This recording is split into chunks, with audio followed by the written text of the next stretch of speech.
من أحلى الصواني اللي تنفع في الفطار أو في السحور لرمضان.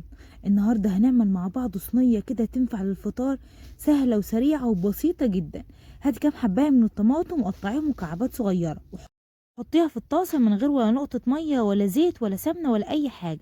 سيبيها تتسبك وتنشف شوية، وهي بتتسبك وتنشف كده ما تنسيش دايما تسمي الله وتصلي على حضرة النبي وتشترك في القناة لو لسه ما اشتركتيش. الفيديو النهاردة هيعجبك جدا واتحداكي هتجربيه مش هتبطليه بعد كده.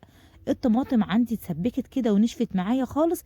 هبدأ انزل عليها بمكعب كده كبير شوية من الزبدة او من السمنة البلدي اللي انا ضفتها، دي سمنة بلدي بتكون حلوة جدا في وصفتنا النهاردة، سهلة وبسيطة وسريعة وريحتها جميلة وطعمها ممتاز. اتحداكي لو جربتيها مش هتبطليها. بعد كده ما حطينا مكعب السمنة وبدأ يسيح والطماطم كانت اتسبكت معانا، هبدأ انزل بنص كده معلقة من التوم المتقطع او التوم المفروم، وابدأ كده اقلب كده في نص الصينية لغاية كده ما احس ان ريحة التوم بدأت تظهر. وبعد كده على طول هبدأ كده اقلب التوم بالطماطم عشان التوم لونه ما يغيرش معايا. انا عايزه بس اشم ريحه التوم، مش عايزه احمره.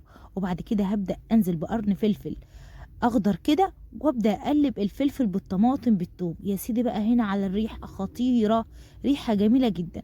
اول ما الثوم والطماطم والفلفل يبداوا يتسبكوا مع بعض والفلفل يطرى معايا، هبدا كده انزل التوابل بتاعتي. توابلنا بسيطه جدا وانتم متعودين مع بعض ان احنا نحط توابل بسيطه جدا ومتوفره في كل بيت، حبه شطه، حبه فلفل اسود، حبه كزبره وحبه ملح صغيره.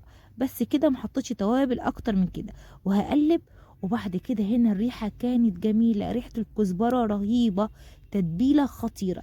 هنا بقى هبدأ أنزل بأي كمية عندك، واحدة اتنين تلاتة أربعة خمسة من البيض. أنا هنا بس هحط بيضتين بس. وهنا بقى الريحة جبارة، هتجربوا الصينية دي مش هتبطلوها. أنا بعملها على طول، الصراحة طعمها جميل جدا. قمري جنبيها كده 100 رغيف عيش وكلي بألف هنا وشفا. وصفات حلوة وسهلة وسريعة للسحور رمضان. كل سنة وانتم طيبين، خلاص رمضان على الأبواب، اللهم بلغنا رمضان. وللسحور للأيام اللي جاية وتنفع كمان للفطار. ربنا يا رب يبلغنا رمضان بالخير واليمن والبركات. كل سنة وانتم طيبين يا أحلى اخوات وأحلى متابعين. ما تنسونيش باللايك والكومنت الحلو. يا رب الصينية القمر دي تعجبكم، هتجربوها مش هتبطلوها. ما تنسوش تدعولي وتنسوش تعملوا لي كومنت حلو كده اقدر لكم في آخر الكلام. صلوا على حضرة النبي العدنان. سلام.